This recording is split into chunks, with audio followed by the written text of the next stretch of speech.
한국에서 국가가 소유한 공기업을 사적 자본에게 넘기는 소위 민영화는 자본에게 특혜를 주는 방식으로 시작됐다.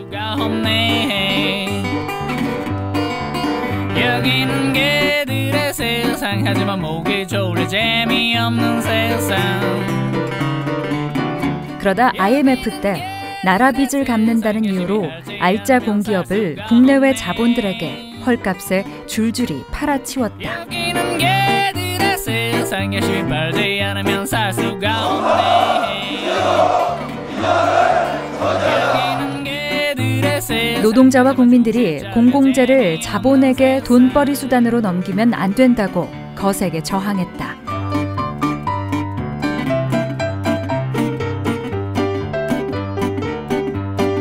공공 부문에도 경쟁을 도입하겠습니다. 그러자 정부는 기존의 공기업을 자본에 파는 대신 규제 완화, 경쟁 도입, 민간 위탁이란 이름으로 자본이 공공부문에 진출할 수 있게 꼼수를 부린다.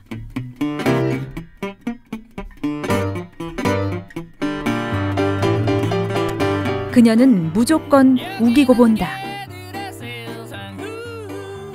여의치 않으면 협박도 섞어가면서 한다. 진돗개가 더 한번 물면 그냥 그 살점이 완전히 뜯어져 나갈 때까지 안 논다 그래요. 그 결과 지금 대한민국의 공공재 대부분이 민영화됐거나 민영화될 예정이다. 여기는 개들의 세상, 누구 죽이지 않으면 살 수가 없네. 여기는 개들의 세상, 끝없이 듣고 또 죽이고 또 죽는 세상.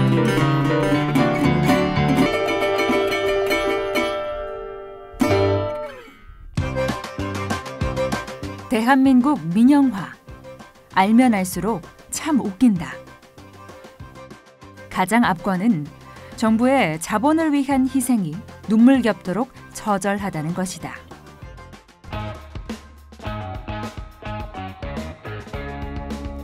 철도를 보자. 정부는 철도 민영화를 위한 사전 작업을 10년이 넘도록 계속해오고 있다. 자본이 수익이 나는 부분만 가져갈 수 있도록 철도를 수익이 나는 부분과 수익이 나지 않는 부분으로 나누고, 또 너무 커서 한 번에 먹기 어려울까 봐 먹기 좋게 잘게 나눈다.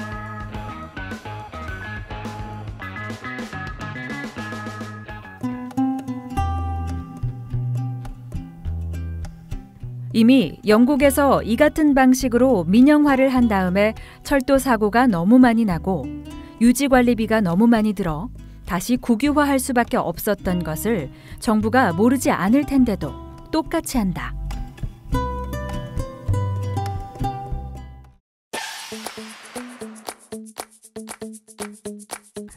가스의 경우를 보자. 2004년 국제 천연가스 가격이 4분의 1로 폭락했다. 당연히 한국가스공사는 싼 값에 가스를 사려고 했다. 그러나 정부가 끝내 허락하지 않았다. 이 어처구니 없는 짓을 정부가 왜 했을까? IMF 이후 정부는 가스공사를 분할 민영화할 계획을 하고 있었기 때문이다. 가스공사는 언젠가 분할해서 민간한테 넘기겠다라는 의지가 있었어요. 근데 가스공사 물량을 수입해 오면 그걸 분할하기가 쉽지가 않은 거야. 그러니까 가스공사 니네는 무조건 앞으로 해외에서 가스를 수입해 오지 마. 가스의 신규 계약을 체결하지 마라. 그리고 민간 기업들한테만 그 권한을 부여했던 거죠. 그 기간이 소위 말해서 유례없는 구매자의 황금 시기였어요. 우리는 그 시기를 구조 개편 민영화한다라고 다 놓친 거죠. 당시 가스공사에 계약을 허락하지 않았던 정부는 가스공사를 애초에 분할 매각하려 했던 SK와 포스코에게는 싼 가스 구입을 허가했다. 그때 값싸게 사온 천연가스 덕분에 SK와 포스코는 앉아서 떼돈을 벌고 있다. 물론 대한민국 국민들은 정부의 민영화에 대한 집념 때문에 지금보다 가스를 싸게 쓸 수 있는 기회를 날려버렸다. 그때 손실 본 비용이 20년간 26조 원 정도의 피해를 봤다. 민영화 한다고 그 짓거리를 정부에서 했던 거죠. 국민 피해라는 거는 염두에 두지도 않고.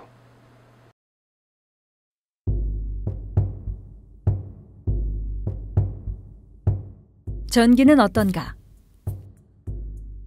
정부는 IMF 이후에 한전을 민영화한다는 계획을 세웠다. 일단 한전에서 돈이 되는 발전을 먼저 분리해 매각하려 했다. 발전소를 민간에 팔기도 했고 나머지 발전소들을 6개 발전 자회사로 쪼갰다. 그리고 발전 자회사가 팔리기도 전에 먼저 발전회사에서 만든 전기를 거래할 수 있는 전력거래소를 떡하니 만들었다. 그러나 발전 자회사들의 매각은 노동자들의 투쟁으로 저지됐다. 그러니 전력거래소에서는 거래의 90%를 한전과 한전 자회사가 한다. 마치 한 집안의 돈을 아버지와 아들이 서로 주고받고 있는 꼴이며 이를 유지하기 위해서만 수천억을 쏟아붓는 어처구니 없는 짓을 하고 있다. 이런 쓸데없는 짓을 하는 이유는 딱 하나, 민영화를 위해서다. 목적이 민영화다 보니 민간 발전회사에 엄청나게 유리하게 만들었고 그 결과 민간 발전소들의 주인인 재벌들은 앉아서 떼돈을 벌고 있다. 용량 요금을 줘요. 왜?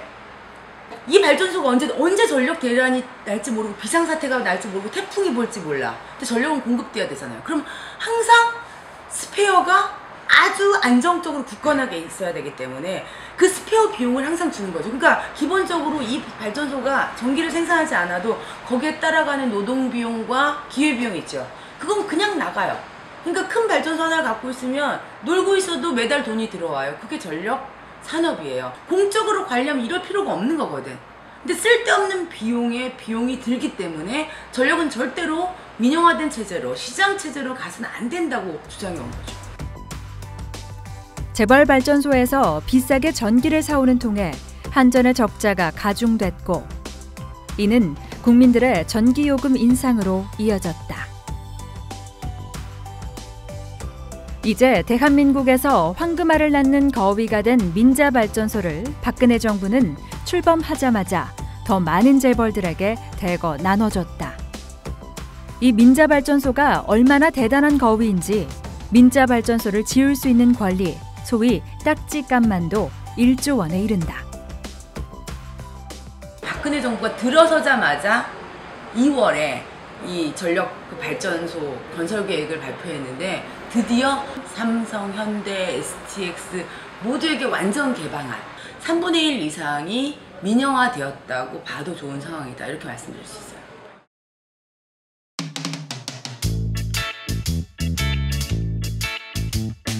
이제 민자 사업들의 경우를 보자. 서울 지하철 9호선 역사마다 요금을 갑자기 50% 인상한다는 공고문이 나붙었습니다. 2012년 메트로 9호선이 갑자기 요금을 500원이나 올린다고 해서 시끄러웠다. 이 사단이 난 이유도 민영화 때문이었다. 민자 지하철인 메트로 9호선의 주인은 재벌과 외국 자본들이다. 그런데 이들은 자신들의 회사인 메트로 9호선과 이상한 거래를 했다. 장기 차입금이란 명목으로 돈을 빌려주고 최고 15%나 되는 고리대의 이자를 해마다 챙겼다.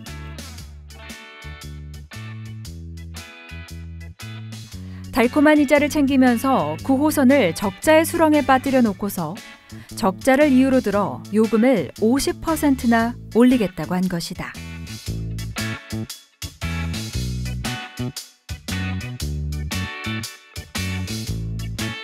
이들은 여기서 멈추지 않는다. 대한민국 국민이 내는 세금도 어마어마하게 강탈하고 있다.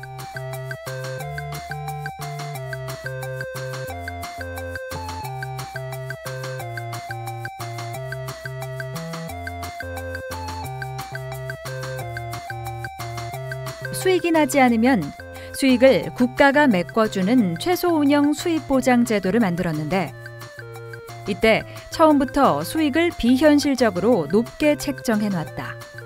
그러니 아무리 벌어도 책정해놓은 수익에 도달하지 못하고 결국 국가가 수익 보존으로 국민의 세금을 쏟아붓고 있는 것이다.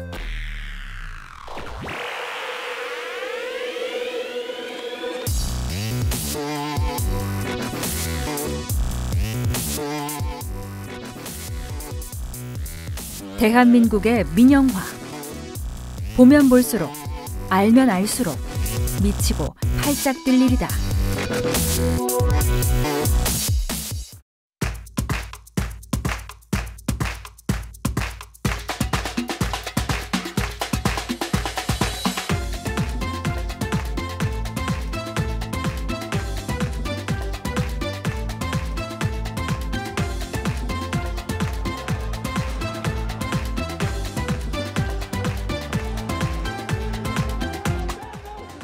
물을 민영화하는 것은 곧 그곳에 사는 사람들의 목숨을 위협하는 것과 같다. 우리나라에서도 물 민영화가 시작되고 있다. 이미 세계적인 초국적 물기업이 한국에서 물장사를 하려고 호시탐탐 기회를 보고 있다. 만약 공무원 노조의 저항이 없었다면 벌써 물장사를 시작했을 것이다. 현재 정부는 수자원공사와 환경공단을 물장사로 키우고 있는 중이다. 이들이 제일 먼저 하는 일이 물을 독점하는 일이다. 지자체의 자체 취수장과 정수장을 폐쇄하고 광역 상수도, 즉 댐물만 남기는 것이다. 그런데 만약 물이라곤 댐물밖에 없는데 댐물에 문제가 생기면 그땐 어떻게 될까? 실제로 그런 일이 있었다. 현재 남아있는 물은 댐 저수 용량의 35%인 280만 톤. 4월 말이면 한 방울도 남아있지 않게 됩니다. 2008년 하반기 광동댐에 문제가 생겼다. 수자원공사가 수량 예측을 잘못해 댐물이 말라버린 것이다. 바로 난리가 났다. 2009년 1월 6일부터 무려 87일간 태백시는 하루에 딱 3시간만 물이 나왔다. 고지대는 그조차도 나오지 않았다. 전국에서 보내준 생수가 아니었다면 그때 무슨 일이 났을지 모르는 일이다. 물의 소중함을 뼈저리게 느낀 태백 시민들은 당시의 생수병을 모아 물방울 탑까지 만들어 기억하고 있다. 물에 대한 소중함을 알고 있거든요. 태백에는 물 가지고 장사하는 거 잘못된 거죠. 이건 생명수지 않습니까? 정말로 이 공공재인데 이거만큼은 그 무한 정부에서 투자를 좀 해가지고 안심하고 좀 마실 수 있게끔 만들어야 되는데 오히려 이걸 가지고 팔고 장사를 하려고 하니까 거기에 대한 불만이 많이 생기는 거죠. 악몽은 더 있다.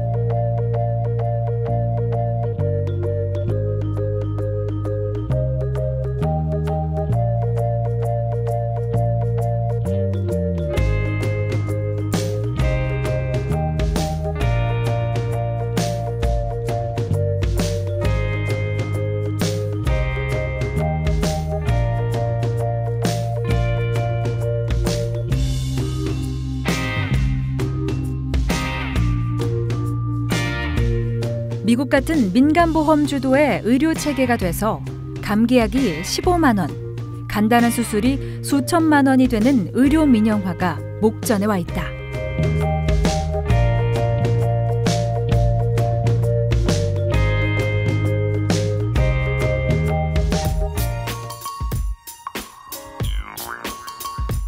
사실 우리나라는 이미 의료가 민영화돼 있다. 의료가 민영화된 상황에서 의료 공공성을 떠받치고 있는 딱 3개의 기둥이 있다. 첫째, 병원이 돈벌이의 수단이 되는 것을 법으로 엄격히 금지하는 것. 둘째, 전국민 건강보험. 셋째, 모든 병원이 건강보험 환자를 받아주는 당연지정제다. 이 셋 중 하나를 무너뜨리는 병원의 영리화를 정부는 오래전부터 집요하게 추진해왔다. 경제자유구역 내 이제 영리병원이라고 했다가 점점 규제를 완화해서 이제는 내국인도 진료를 할 수 있게 이제 열어놨고, 처음에는 외국 자본만 들어올 수 있게 했다가 지금은 국내 자본도 50%까지는 들어갈 수 있도록 했고, 외국인 의사만 진료를 할 수 있도록 처음에는 그렇게 했다가 지금은 외국인 의사가 10%만 되면 진료를 볼 수가 있도록 이제 그렇게까지 규제를 점점 완화시키면서 영리병원에 이제 그 할 수 있는 요건들을 점점 더 이제 완화를 시켜주고 있는 형국인 거고. 결국 하나가 곧 무너질 예정이고, 이 하나가 무너지면 나머지 둘도 같이 무너질 수밖에 없다. 그러면 한국의 의료 체계가 미국 같은 민간보험 체계로 재편되는 것은 시간 문제다.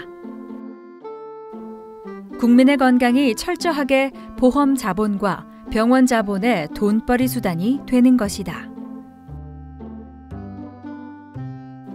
상황이 이러니 삼성이 앞으로 그룹에서 전력 투구할 미래 산업으로 의료 산업을 지목한 것은 괜한 말이 아니다. 첨단 의료와 관련한 그런 산업들이 삼성의 미래를 책임질 차세대 산업이다라고 이제 바라보면서 휴대폰 같은 경우도 이제 뭐 맥박을 잴 수 있는 기능 뭐 그런 것까지 이제 출시가 됐잖아요. 정말 앞서가지고 그런 것들 이미 이제 쭉 하고 있는 거예요.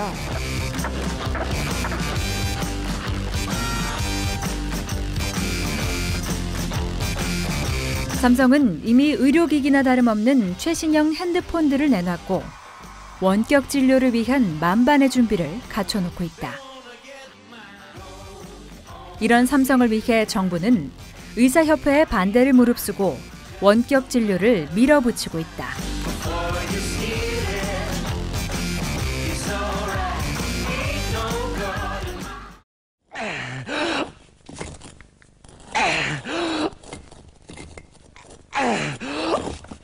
그리스 신화에 시지프스 이야기가 있다. 죽을 힘을 다해서 바위를 산 꼭대기까지 올려놓는 순간 바위는 다시 아래로 굴러떨어지고, 그러면 시지프스는 또다시 죽을 힘을 다해 바위를 굴려 올려야 한다. 영원히. 공공재가 자본의 돈벌이로 넘어가게 되면 아무리 회사 안에서 임금과 복지를 올려도 시지프스 이야기처럼 도로아미 타불이다.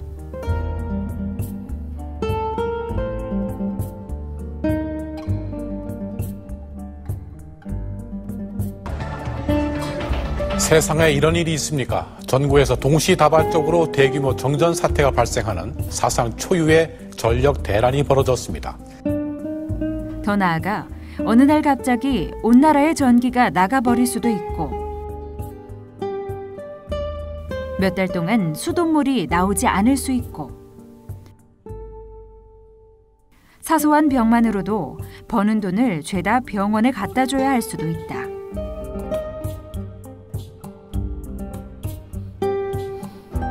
우리들의 삶 자체가 위험해진다.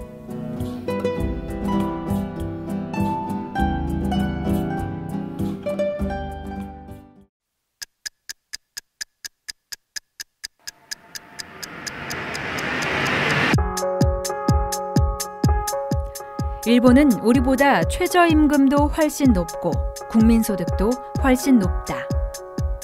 그런 일본의 평범한 가정에서 도시가스 난방은 너무 비싸서 꿈도 못 꾼다.